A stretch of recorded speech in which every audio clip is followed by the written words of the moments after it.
Hey guys, Youngblood with you, and after that video I just posted up asking for questions, I got one that actually seemed like it would make a pretty good little video on its own, and that was from Todd Hakes asking about what is in my hangar currently and why I chose the ships that I currently have. So I wanted to go ahead and take this opportunity to answer that question, as I know some of you others have that same question, and we're going to go ahead and just start out in my Revel in York at the far right end and work our way across to the left. Now, the ship here we're looking at is obviously the Vanguard Warden. Now, with the Warden, or the Vanguard, I've also got the, what I actually ended up purchasing was the Harbinger upgrade with the battlefield upgrade kits to the Sentinel and the Warden. Basically meaning that when everything's instituted, this is going to end up being the military green with the torpedo bombers and the rocket launchers up top. Now, the reason I chose to do it that way is specifically just out of the cost. You know, if you wanted to get all three of them, that was the cheapest way to do that. Now, if I was to choose one of these frames that I just like the look of the best, I would say I probably like the Warden's look overall. But the reason I chose the Vanguard, and I guess before I get too far into this, is I should probably let you know about my role in the organization. I'm one of the leaders of Planet Express crew, and within that we've got a couple different subcategories. We've got our, mercantile/transport division, we've got our exploration division, and we've got our military division. I'm the military head of our organization. So with that, for me, most of my ships, it made sense to have a military theme to them because those are the type of operations that I'm going to be in. Now, what that actual structure has looked like within my personal fleet has changed drastically. It's been all over the place, and maybe one of these days, or when we get closer to release, I'll end up kind of mapping all my decisions and what I started with and where I ended up with. But that kind of explains why you're going to notice a definite military theme. Now, starting out with the Vanguard, the reason I went with the Vanguard is, to me, it is a very versatile ship, but in a way that may be different from others. I think it's going to be proficient in close quarters combat. But I think what the actual role of this ship is what gives it more of its versatility. Compared to something like an Avenger or a Hornet, it's dedicated as a long-range fighter, so the situations I can end up in are going to be more vast and different. It's also got a lot bigger weaponry on it than a lot of the other options out there, so it's bringing more pain to the fight, meaning that it's too maneuverable where it is right now, so I'm expecting it to change. But it's fairly maneuverable, so it's a pseudo-fighter, but is also capable against bigger ships like Redeemers and Constellations and Retaliators and others like that. So as far as just engaging enemies, this ship gives me those options. And in addition, with the battlefield upgrade kits, I also have an electronic warfare ship right here without actually having to purchase a secondary hull. So this is going to be the ship, once the Persistent Universe launches, if the performance ends up being as I expect it to be. In most military operations, you're probably going to see me in the Vanguard. I'm a huge Vanguard fanboy. Now, branching out just a little bit, we've got the MISC Freelancer. And you may be looking at this and saying to yourself, Blood, that's not a military ship. And you're right. Now, when it had its size 4 guns on the side, it definitely kind of performed like a military ship. But for me, I know, and there's one other ship I'm going to talk about here in a sec too, but I know just from playing Elite Dangerous and other space games and other games where economy is a factor, transport and buying and selling goods is going to be the way that you end up making the most money. And if you want to upgrade ships or get different weapons, you need to have a way to buy and sell goods if you want to make the most money as fast as possible. For me, the Freelancer kind of gave me that versatile ship that opens things up for me. So if I want to do some buying and selling to help supplement other things, I can. Now, I don't want you guys to take that out of context. I'm not saying that you can't make money by doing things like bounty hunting or being an escort or exploring or anything like that, because you absolutely can. But my gut just tells me that just like a lot of other space games, buying and selling goods is going to be what's going to end up making you the most money, and having a ship capable of hauling that is going to be important. Thus the MISC Freelancer. For smaller scale things, the other thing about the Freelancer for me is that it actually gives the ability to do some exploration. Now, I don't do a ton of exploring in Elite Dangerous. It's just not my cup of tea, but I think in a game like this, it's good having a ship that at least allows you to do some of that. And the Freelancer is really just a jack of all trades, awesome ship, and it is actually a lot of fun outside of the visibility from the interior. Now, I've got one other MISC ship that's actually not in hangar yet, but hopefully we get that pretty soon, and that's going to be the Starfarer. And I actually opted for the Starfarer Gemini. Now, the reason I ended up getting a Starfarer is, one, because after they did the rework, and we got to see that during the anniversary live stream, It's just awesome looking. But in addition to that, it actually is kind of a jack of all trades in the realm of taking goods from point A to point B. I like the idea of being able to change up gameplay by collecting fuel. I like being able to process fuel. I like to be able to support operations. Sometimes being the military leader, I may end up taking more of a command approach, but also supplement the fleet with additional fuel and mid-air refuelings. For me, I'm an Aegis fanboy. I don't think I've ever been too shy about that. I love the designs. I like the fact that there's a lot of ships to choose from. They all fit kind of my general play style. But having the Gemini being the hybrid between the two of Miss and Aegis is a really interesting proposition for me, and I want to see the inside of it. But I also ended up scrapping my Andromeda for the Gemini just because of the sheer amount of cargo that it can haul. Now, it's got some big, terrifying guns on it, but it's not nearly as probably defendable solo as something like the Andromeda would be. But it's at least a ship that I think gives a lot of different roles within taking goods from point A to point B, in addition to just providing a different type of game style that I'm interested in playing. So let's go ahead and move on to the Redeemer, probably the ship I'm most excited to fly right now. Oh, there's the rest of the landing gear. Redeemer is a beast, and I'm saying that without actually even being able to fly this. Now, the Redeemer for me was a ship that I ended up purchasing on the very last day of the initial concept sale. I went back and forth just all day long, and finally I said, the hell with it, we're doing it. And we ended up getting the Redeemer. Now, the Redeemer here is a ship that I think is going to be a blast to fly. I've got a lot of questions about speed and maneuverability, but when I compare this to a Constellation, with me being the military side of things, the Redeemer is almost like a Constellation, but in a smaller package and more firepower.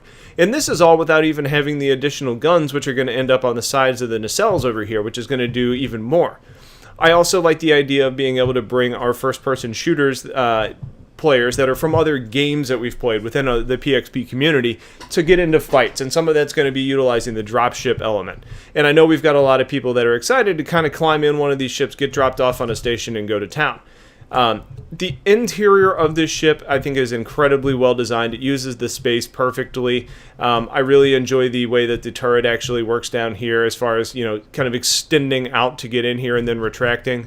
But this ship to me has so much firepower, and a lot of it's going to be teamwork oriented, utilizing the two turret gunners, but it also has a lot of guns available for the pilot as well. And for me, that's one thing that I don't want to say require, but really heavily appreciate.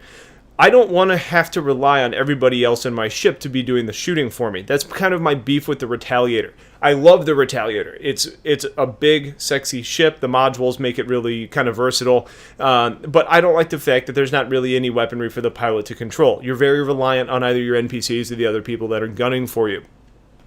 This ship, in a similar price range, gives you the ability to have your own forward-facing weaponry, its own missiles, in conjunction with the turrets that your players or NPCs are going to be using. So for me, this is a ship that I think is going to allow me to maintain a lot of the firepower, as well as taking on some of those different, a little bit more unconventional roles as far as the dropship piece goes. Now, I've heard some people talking about this ship and them having concerns, and I kind of agree with those. They're talking about how there may be modularity in the bottom compartment. This ship, in my mind, right now, is perfectly fine. If you end up adding too much versatility there in the turning that into a cargo station or electronic warfare, or too many other things that make this ship more powerful or more valuable than it currently is, then adding the additional weaponry on it may be a mistake. So I'm hoping they really do limit and kind of crack down on what options they end up making available within that little troop compartment, because too much is going to make it a little bit too good in my mind. And into the small fighters category, we'll start up here. We got the Saber. I went with the Saber because I love the design. I think it is a beautiful ship. It's unique looking in a way that, let's put it this way, it carries over some design aspects from other ships. It's kind of got those intakes like we see on the Vanguard. But for me, this is going to be a very fast, very nimble ship that has the added benefit of stealth with a lot of forward-facing weaponry. This ship could be an absolute pest. And I think for me, when I'm on smaller escort missions, this is probably one of those ships that I'm going to be taking out. You know, if it's a shorter range trip, I don't want to have to take out the Vanguard, especially if there's only one other fighter that's with me. I want to be able to bring something that's more nimble, more agile, something that gives me the ability to get tangled up with something like a M50 and still be able to hold my own. And I think a ship like this fits the bill very, very well. I think it's going to be a real nightmare to fight against, but I think in one, it's going to be a lot of fun. Now, my question with this ship ends up being, it's got some redundancies built in, kind of like the Vanguard does too, but we've been told that the ship is really more designed to kind of sit on the outside of the battleground and then kind of try and work its way in and kind of bounce in and out of combat. It's not going to be able to sit in combat and take an absolute pounding. So until we actually get to fly this, I don't know how much utility this ship is going to have and how effective the actual stealth piece of this is going to be, but I'm sure hoping that it's going to be what I want it to be.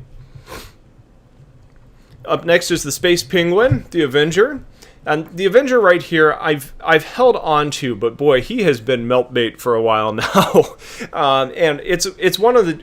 Here's part of my problem with this Avenger is it's actually an upgrade from one of the AMD Omega packages. So it's only got 2 months insurance on it, but it also gives me another game package. Now, the reason that I've actually held on to this point is because, to me, this does still give me that bounty hunting ship. You know, I've still got, by default, the disabling weapons on the sides. I've still got the good nose gun up top. I've also still got, this one's the Stalker, so I still have the holding cells back here. So for me, when I look at this and say, if I want to go out there and make videos on bounty hunting, or if I want to just do bounty hunting for fun, or if it's really profitable, not only does this ship allow you to kind of role play into that scenario, but it's really kind of purpose built into that. So unless I end up going back and buying a Cutlass Blue at some point, this is going to be the ship that I will probably hold on to for bounty hunting purposes. I don't envision it being my go-to ship in really any situation for combat. I'm not saying it's a bad ship. I just think for my role in the organization, I've got much better options for what I'm wanting to do. But there is enough utility, especially at the price that I paid for this, for it to still be able to maintain in my fleet. And I think it is something that's going to end up just being held on to specifically for the bounty hunting purposes. And especially since it only has 2-month insurance, this ship is going to be so common in the persistent universe that I think having to end up paying for it's going to be really cheap as far as paying for insurance, as well as if I need new parts or anything, I think it's going to be really easy to upkeep and maintain. And then finally, this little blank space back here is reserved for the Cartual, or the GN Scout. And that's a ship that when it first came out, I really wanted, but I didn't pull the trigger. And then the anniversary came out, and I didn't pull the trigger. And then I missed the opportunity 2 or 3 times. And then finally, during this last anniversary sale, I ended up upgrading something, I think it was my Gladius, into the GN Scout. And that ship for me is one that I'm really excited about because I think it's going to be very unique. I love the design of the cockpit. I think for everything about the ship is going to be really good for a lot of purposes. It's going to be very fast. It's going to be very agile. There's high technology there. The questions that I have at this point on the GN Scout are going to be regarding weaponry. How much... Does it have the weaponry to do damage, or does it have to rely on its maneuverability and speed to be able to stay in battle to do continued long-term damage? I don't know what that ends up looking like. I also don't know how effective the technology is going to be that's on it and how advanced it really ends up being. But the design of the ship is so unique and so different from anything else in my fleet that I was willing to risk dropping the Gladius to upgrade to that, especially knowing that the Saber is basically the Gladius 2.0. So I didn't really feel a huge loss by making that happen.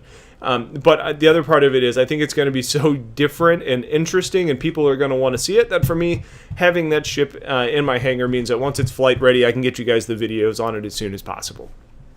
So those are my ships. I'm going to go ahead and cut this off at this point just because I could talk about this for probably hours and hours. And like I said, maybe I'll do a follow-up video on how I kind of went through my decision-making process from start to today.